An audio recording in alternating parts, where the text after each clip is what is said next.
श्री गणेशाय नमः। जय श्री कृष्ण। राधे राधे।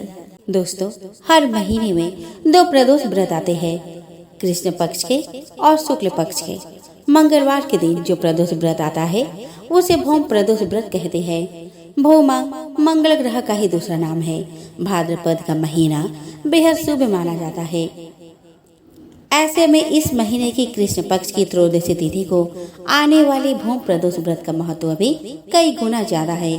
भगवान शिव को समर्पित इस व्रत को रखने वाले लोगों की सभी मनोकामनाएं पूर्ण होती है।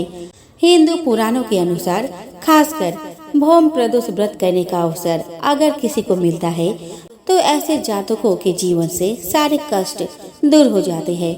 तो दोस्तों, इस बार यह व्रत कब आ रहा है, पूजा का शुभ मुहूर्त क्या है, आइए हम सब जानते हैं।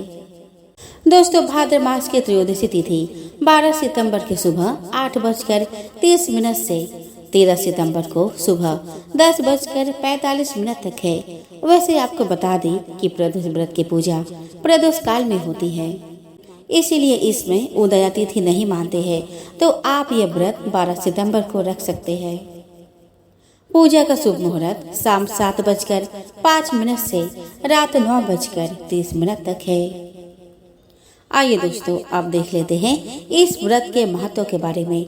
तो दोस्तों, प्रदोष व्रत शिव भक्ति में महत्वपूर्ण है और यह व्रत भगवान शिव को समर्पित होता है। प्रदोष व्रत का अर्थ होता है समय की महत्ता। इस व्रत को दोपहर के प्रदोष काल में भगवान शिव की पूजा करके मनाया जाता है, जिसमें शिवलिंग पर दूध, दही, बेलपत्र, धूप, दीप, फल, पुष्प और बिना नमक के व्रती का उपवास किया जाता है। कहते हैं कि इस व्रत को करने वाले व्यक्ति की मनोकामनाएं पूर्ण होती है और इसे जीवन में शांति, सुख और समृद्धि का स्रोत माना जाता है। आइए दोस्तों, अब हम जान लेते हैं कि प्रदोष व्रत में कौन कौन सी चीजें चाहिए। तो दोस्तों, प्रदोष व्रत पर भगवान की पूजा के लिए सफेद पुष्प, सफेद मिठाइयाँ, सफेद चंदन, सफेद वस्त्र, जनेऊ, जल से भरा हुआ कलश, धूप, दीप, घी, कपूर, बेलपत्र, अक्षत, गुलाल, मदार के फूल, धतूरा, भांग, हवन सामग्री और आम की लकड़ी की आवश्यकता होती है। चलिए दोस्तों, अब एक झलक देख लेते हैं प्रदोष व्रत के पूजन विधि पर।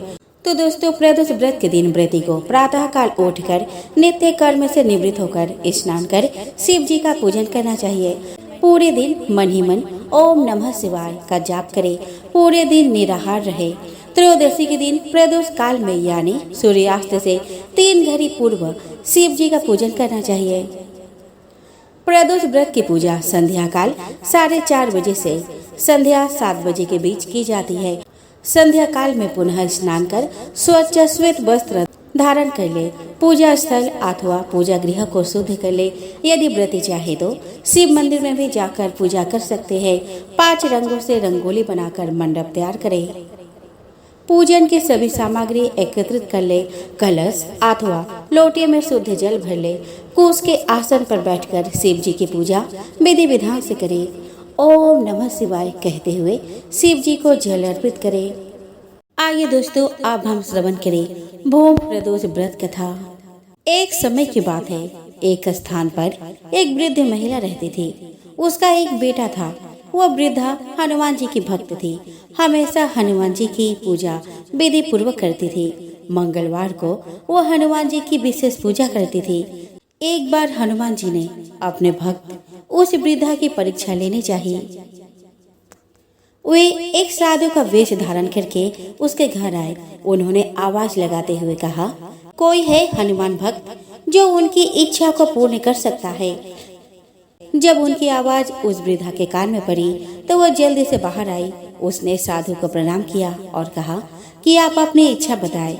इस पर हनुमान जी ने उससे कहा कि उनको भूख लगी है, वे भोजन करना चाहते हैं, तुम थोड़ी सी जमीन लिप दो। इस पर उसने हनुमान जी से कहा कि आप जमीन लिपने के अतिरिक्त कोई और काम कहे, उसे वह पूरा कर देंगे। हनुमान जी ने उससे अपनी बातों को पूरा करने के लिए वचन लिया। तब उन्होंने कहा कि अपने बेटे को बुलाओ, उसके पीठ पर आग जला दो। उस पर ही वे अपने लिए भोजन बनाएंगे। हनुमान जी की बात सुनकर वह वृद्धा परेशान हो गई। वह करे भी तो क्या करे, उसने हनुमान जी को वचन दिया था। उसने आखिरकार अपने बेटे को बुलाया और उसे हनुमान जी को सौंप दिया। हनुमान जी ने उसके बेटे को जमीन पर लिटा दिया और वृद्धा से उसके पीठ पर आग जलवा दी। वह वृद्धा आग जलाकर घर में चली गई। कुछ समय बाद साधु के वेश में हनुमान जी ने उसे फिर बुलाया। वह घर से बाहर आई तो हनुमान जी ने कहा कि उनका भोजन बन गया है, बेटे को बुलाओ ताकि वह भी भूख लगा ले। इस पर वृद्धा ने कहा कि आप ऐसा कहकर और कष्ट ना दें, लेकिन हनुमान जी अपने बात पर अडिग रहे। तब उसने अपने बेटे को भोजन के लिए पुकारा। वह अपने माँ के पास आ गया। अपने बेटे को जीवित देखकर वो आश्चर्यचकित थी। वह उस साधु के चरणों में नतमस्तक हो गई। तब हनुमान जी ने उसे दर्शन दिया और आशीर्वाद दिया। प्राचीन समय की बात है, किसी नगर में एक ब्राह्मण दंपति रहते थे। उनके कोई संतान ना होने के कारण वह बेहद दुखी थे। हर मंगलवार को ब्राह्मण वन में हनुमान जी की पूजा करने जाता था। वह पूजा करके बजरंग बली से एक पुत्र की कामना करता था। उसकी पत्नी भी पुत्र की प्राप्ति के लिए मंगलवार का व्रत करती थी। वह मंगलवार के दिन व्रत के अंत में हनुमान जी को भोग लगाकर ही भोजन करती थी। एक बार व्रत के दिन ब्राह्मणी ने भोजन नहीं बना पाया और ना ही हनुमान जी को भोग लगा सकी। तब उसने प्रण किया कि वह अगले मंगलवार को हनुमान जी को भोग लगाकर ही भोजन करेगी। वह भूखी प्यासी 6 दिन तक पड़ी रही। मंगलवार के दिन वह बेहोश हो गई। हनुमान जी उसकी श्रद्धा और भक्ति देखकर प्रसन्न हुए।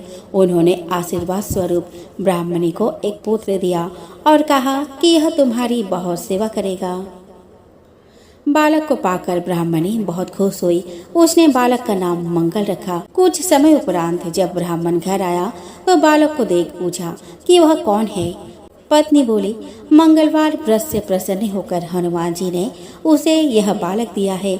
यह सुनकर ब्राह्मण को अपनी पत्नी के बात पर विश्वास नहीं हुआ। एक दिन मौका पाकर ब्राह्मण ने बालक को कुएं में गिरा दिया।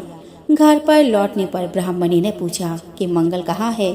तभी पीछे से मंगल मुस्कुरा कर आ गया। उसे वापस देखकर ब्राह्मण चौंक गया। उसी रात को बजरंग बली ने ब्राह्मण को सपने में दर्शन दिए और बताया कि यह पुत्र उन्होंने ही उसे दिया है। सच जानकर ब्राह्मण बहुत खुश हुआ, जिसके बाद से ब्राह्मण दंपति नियमित रूप से मंगलवार व्रत रखने लगे। मंगलवार का व्रत रखने वाले मनुष्य पर हनुमान जी की अपार कृपा होती है। तो बोलो मंगला गौरी माता की जय, हनुमान जी की जय।